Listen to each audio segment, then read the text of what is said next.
Hallelujah. प्रभु की स्तुति हो, परमेश्वर का धन्यवाद हो। परमेश्वर अति महान और करुणा निदान परमेश्वर है प्रियो। और एक बार फिर आपसे प्रभु के वचन के द्वारा बातचीत करके मुझे बड़ा अच्छा लग रहा है। तो आइए हम प्रभु की वाणी में चलेंगे। और इन दिनों में हम देखते हैं बहुत से विश्वासी लोग हैं जो प्रभु को अच्छे से नहीं जानते और उसके कार्य को नहीं जानते। आज एक विशेष कार्य को हम देखने जा रहे हैं प्रभु के वचन में, और ये विषय हमारा बातचीत का रहेगा प्रभु की भुजा, यानी प्रभु का हाथ। इसके विषय में हम प्रभु की वाणी में देखेंगे। आइए हम चलेंगे यशाया और उसका 51 अध्याय 51 अध्याय, और हम पढ़ेंगे 9वां वचन। यहां इस प्रकार लिखा है 9 वचन में, हे यहोवा की भुजा, जाग जाग और बल धारण कर, जैसे प्राचीन काल में और बीतती हुई पीढ़ियों में, वैसे ही अब भी जाग। क्या तू वही नहीं है जिसने रहब को टुकड़े टुकड़े किया था, जिसने अजगर को छेदा था? क्या तू वही नहीं जिसने समुद्र को अर्थात गहरे सागर के जल को सुखा डाला और उसकी गहराई में अपने छुड़ाए हुओं के लिए पार जाने का मार्ग निकाला था? यहोवा के छुड़ाए हुए लौटकर जय जयकार करते हुए सिय्योन में आएंगे और उनके सिरों पर अनंत आनंद गूंजता रहेगा। वे हर्ष और आनंद प्राप्त करेंगे और शोक और सिसकियों का अंत हो जाएगा। प्रभु का धन्यवाद प्रभु की इस वाणी के लिए। इस वाणी के अंदर हम देखते हैं उन लोगों के भविष्य के बारे में जो प्रभु के पीछे चलते हैं, जो प्रभु पर विश्वास करते हैं। आज मनुष्य क्या करता? किसी पे विश्वास नहीं करता। वो अपने ऊपर भी कई बार विश्वास नहीं करता। संसार पे विश्वास करता है, लेकिन ऐसी जगह विश्वास करता है जहां से उसे हमेशा धोखा मिलता। लेकिन परमेश्वर सर्वशक्तिमान कभी हमें धोखा नहीं देता। यहां पर साफ लिखा है कि यहोवा की भुजा, जाग जाग और बल धारण कर, जैसे प्राचीन काल में कार्य किए। यहोवा की भुजा ने, परमेश्वर के हाथ ने कार्य किए, वैसे आज भी कर। प्रियो, यहां पर हम देखते हैं जब परमेश्वर का हाथ, परमेश्वर की भुजा कार्य करती है तो छुटकारा हमारे जीवन के अंदर आता है। जब परमेश्वर की भुजा कार्य करती है तो हम परमेश्वर के राह पर अपने आप को पाते हैं। प्रियो, परमेश्वर का जो वचन है वो हमारे लिए एक दीपक के समान है। क्या आपने कभी सोचा कि परमेश्वर की भुजा क्या है? परमेश्वर का हाथ कौन है? सोचिए कौन है। अभी हम देखने जा रहे हैं, पूरी वीडियो देखिए, प्रार्थना के साथ बैठिए, तब परमेश्वर के वचन में हमें पता चलेगा। तो आइए हम पढ़ेंगे, एक और वचन पढ़ेंगे, यशाया की किताब, उसी में जाएंगे हम और 53 अध्याय का एक वचन पढ़ेंगे। जो समाचार हमें दिया गया उसका किसने विश्वास किया और यहोवा का भुजबल किस पर प्रकट हुआ? क्योंकि वह उसके सामने अंकुर के समान और ऐसी जड़ के समान उगा जो निर्जल भूमि में फूट निकले। उसकी न तो कुछ सुंदरता थी कि हम उसको देखते, और न उसका रूप ही हमें ऐसा दिखाई पड़ा कि हम उसको चाहते। वह तुच्छ जाना जाता और मनुष्यों का त्यागा हुआ था। वह दुखी पुरुष था, रोग से उसकी जान पहचान थी और लोग उससे मुख फेर लेते थे। वह तुच्छ जाना गया और हमने उसका मूल्य न जाना।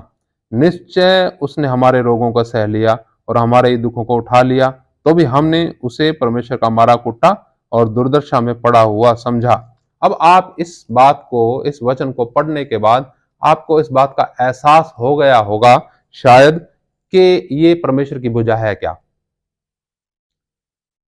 जब हम एक निचोड़ पर निकलते हैं तो हम इसको कहते हैं प्रभु यीशु मसीह। परमेश्वर की भुजा क्या है? प्रभु यीशु मसीह।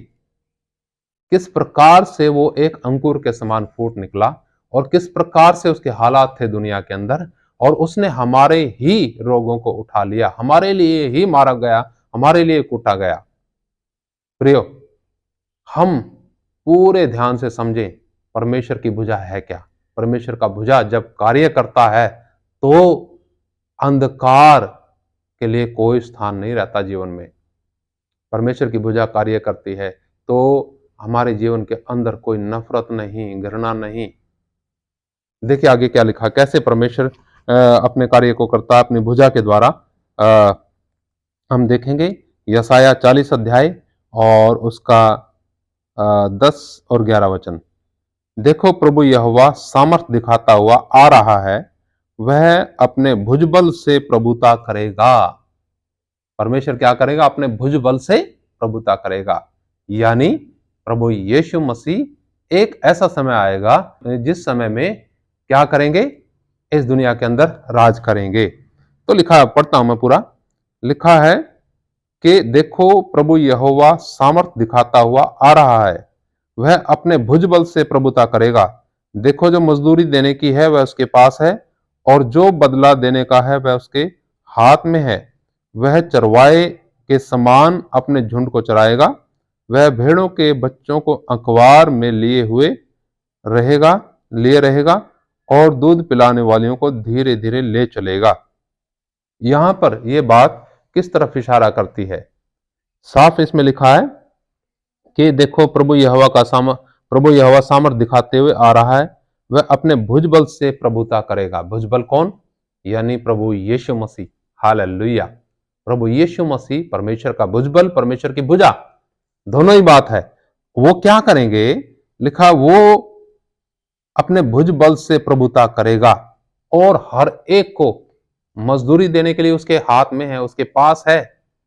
वो किस प्रकार से लोगों की अगुवाई करेगा, दूध पिलाने वाली भेड़ों को किस प्रकार से ले चलेगा और दूसरी भेड़ों को किस प्रकार से ले चलेगा, सब कुछ इसमें प्रभु की वाणी में लिखा है। तो आज के वचन से हम क्या सीखते हैं? आज के वचन से हम यही सीखते हैं कि परमेश्वर की जो भुजा है वो है प्रभु यीशु मसीह, और परमेश्वर की भुजा छुटकारे का कार्य करती है। परमेश्वर की भुजा अगुवाई करती है। परमेश्वर की भुजा लिए चलती है। ये परमेश्वर की भुजा के अंदर परमेश्वर का भुजबल वास करता है। अपने भुजबल के द्वारा वो राज करता है।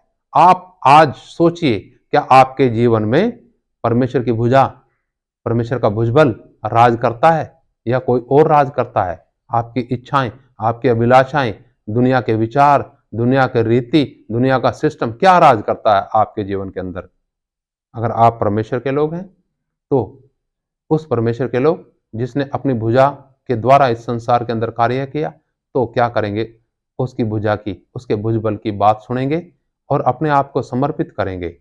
प्रभु यीशु मसीह ने इस दुनिया के अंदर परमेश्वर की भुजा के रूप में जब कार्य किया तो उसने अपनी पीठ पे 39 कोड़े खाए, उसके हाथों पैरों में कीलें ठोकी गई, उसने उफ तक नहीं बोला।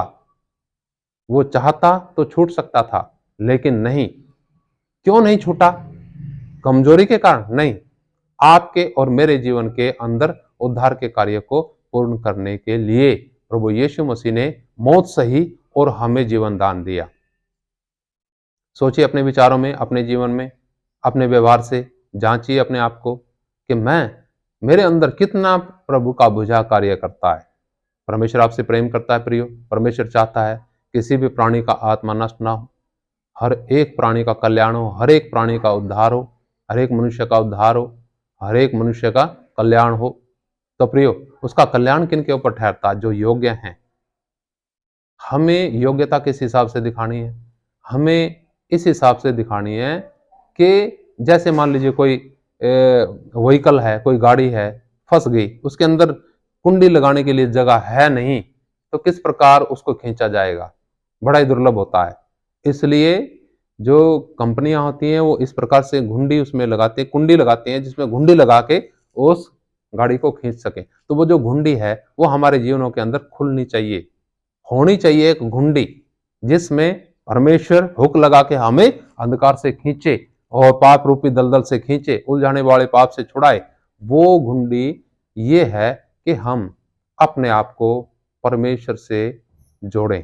कैसे जोड़ें? हमारे मन दीन हो, हलीम हो, हम उसके प्रेम को, हम उसके त्याग को, उसके बलिदान को समझने पाए और पश्चाताप करें। हमारे हृदय के अंदर पश्चाताप हो, यही है घुंडी।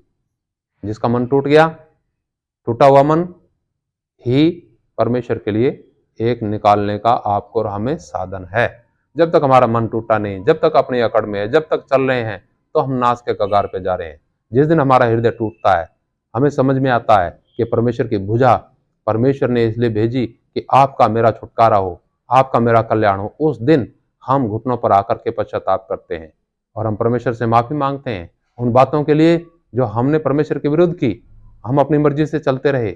हम सब गाते हैं गीत कि तेरी इच्छा पूरी हो जाए, आज से मैं तेरे क्रूस को ले लेता हूं।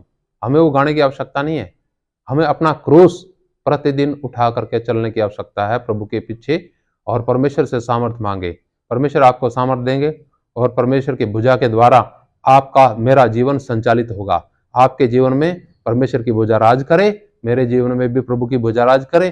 फिर देखिए आपको इस दुनिया के अंदर कितना आनंद के साथ अपने जीवन को आप जी सकेंगे, और वही आनंद दूसरे लोगों की ताकत भी बनेगा। वही आनंद निराश लोगों को निकालेगा। लेकिन आप और मैं, हम हैं पहली कड़ी जो परमेश्वर के साथ अपने संबंधों को ठीक करके परमेश्वर की भुजा को अपने जीवन के अंदर कार्य करने के लिए मौका दे सकते हैं। आइए हम सब इस बात को अपने जीवन के अंदर लें। प्रभु आप सबको इन वचनों के द्वारा बहुत आशीष दे।